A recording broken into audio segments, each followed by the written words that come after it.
అందరికీ నమస్తే. Welcome back to wisdom share 1969 cooking videos. ముందుగా అందరికీ నూతన సంవత్సర శుభాకాంక్షలు. ఈ నూతన సంవత్సరము మీ జీవితంలో ఆనందము, ఆరోగ్యము, ఐశ్వర్యము మరియు సాఫల్యాలను తీసుకురావాలని నా హృదయపూర్వక శుభాకాంక్షలు. ఈ నూతన సంవత్సరాన్ని ఎంతో ప్రసిద్ధిగాంచిన మన ఆరాధ్య దైవమైన అన్నవరం శ్రీ వీర వెంకట సత్యనారాయణ స్వామివారి గోధుమ రవ్వ ప్రసాదం తయారు చేయటముతో మొదలు పెడదాము.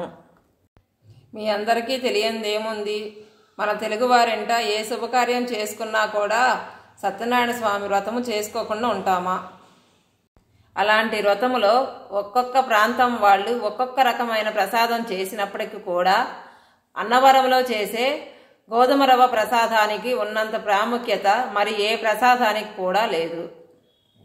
కాబట్టి మనందరము కూడా ఈ నూతన సంవత్సర శుభకార్యాన్ని గోధుమ రవ్వ ప్రసాదం తయారు చేయటంతో మొదలు పెడదాం. ముందుగా పొయ్యి మీద ఒక కళాయి పెట్టుకొని దాంట్లోకి ఒక కప్పు బ్రౌన్గా ఉండే గోధుమ రవ్వని పోసుకోవాలి. బ్రౌన్ కలర్ గోధుమ రవ్వ అంటే మనం రోజు చేసుకునే ఉప్మా రవ్వ కాదు, అది వేరే రవ్వ. కాబట్టి మీరు షాపుకి వెళ్ళి బ్రౌన్ కలర్ గోధుమ రవ్వ అని అడిగితే ఇస్తారు. నేను వాడిన గోధుమ రవ్వ వీడియోలో చూపిస్తున్నాను. ఒకసారి కళాయిలో రవ్వ పోసుకున్న తరువాత మంటని లో ఫ్లేమ్లో ఉంచి రవ్వను బాగా కలుపుకుంటూ తెలుపు కలర్ వచ్చే వరకు వేయించుకోవాలి. నాకైతే సుమారు 20 నుంచి 25 నిమిషాలు పట్టింది. చూశారు కదండి, రవ్వ వేగిన తర్వాత ఇలా ఉంటుంది. ఇప్పుడు ఈ వేయించుకున్న రవ్వని ఒక ప్లేట్లోకి తీసుకొని పక్కన పెట్టుకోవాలి. ఇప్పుడు ఈ కళాయిలో కప్పు రవ్వకి 6 కప్పు నీళ్ల చొప్పున పోసుకోవాలి.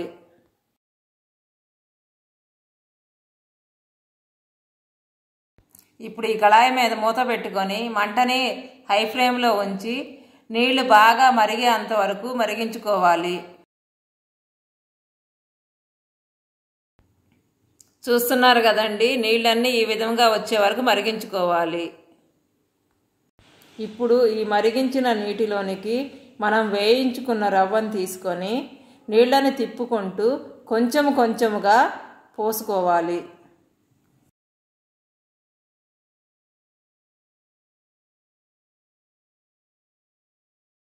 ఇప్పుడు ఈ కళాయి మీద మూత పెట్టుకొని రవ్వ ఉడికే అంతవరకు కూడా మధ్య మధ్యలో కలుపుకుంటూ ఉడికించుకోవాలి.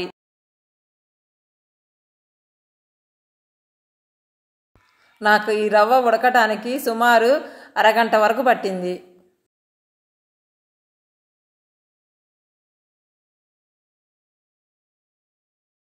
చూశారు కదండి, రవ్వ అంతా ఉడికిన తరువాత ఈ విధంగా ఉంటుంది.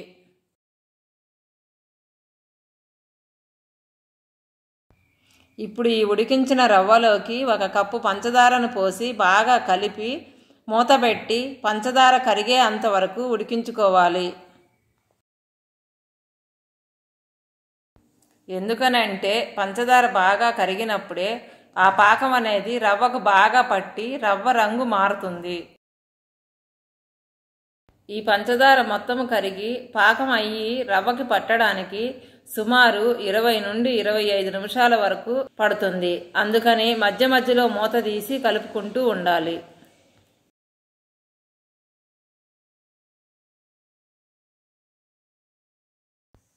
చూడండి, రవ్వ కూడా రంగు మారింది కదా.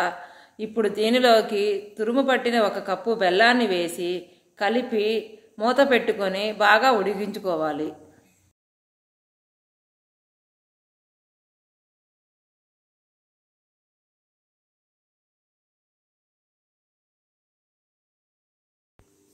మనం వేసిన బెల్లము కరగటానికి సుమారు 10 నుంచి 15 నిమిషాలు పడుతుంది.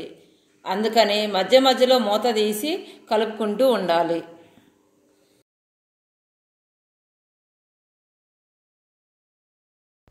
చూశారు కదండి, బెల్లం అంతా కరిగిన తరువాత రవ్వ కూడా అన్నవరం స్వామి ప్రసాదము ఏ కలర్లో ఉంటుందో ఆ కలర్లోకి మారింది కదా. ఇప్పుడు దీనిలోకి అరకప్పు నెయ్యి పోసి మూత పెట్టి నెయ్యి అంతా పైకి తేలే అంత వరకు ఉడికించుకోవాలి. ఇదంతా జరగటానికి సుమారు 5 నిమిషాల సమయం పడుతుంది. ఈలోపు మనము సుగంధ ద్రవ్యాన్ని తయారు చేసుకుందాము. దానికోసం ఒక ఎంటీ బౌల్లో చిటికెడు జాజికాయ పొడి, చిటికెడు పచ్చకర్పూరము, చిటికెడు యాలక్కాయల పొడి, చిటికెడు కుంకుమ పువ్వు వేసి బాగా దంచుకోవాలి. ఈ పాటికి 5 నిమిషాలు అయ్యుంటుంది కాబట్టి ఒకసారి మూత తీసి మనం దంచుకున్న సుగంధ ద్రవ్యాల పొడిని దీంట్లో వేసి బాగా కలుపుకొని మూత పెట్టి స్టవ్ ఆపేసుకోవాలి. 1 నిమిషం తరువాత మూత తీసి బాగా కలుపుకొని ఒక బౌల్లోకి తీసుకోవాలి. ఇప్పుడు కొంచెం ప్రసాదాన్ని చిన్న కప్పులోకి తీసుకొని టేస్ట్ చేసి చూద్దాము. అచ్చము అన్నవరం ప్రసాదం లాగే ఉంది. Thank you for watching. అందరికీ మరొకసారి నూతన సంవత్సర శుభాకాంక్షలు. మీకు మా వీడియో నచ్చినట్లయితే please like, share, subscribe and click the bell icon.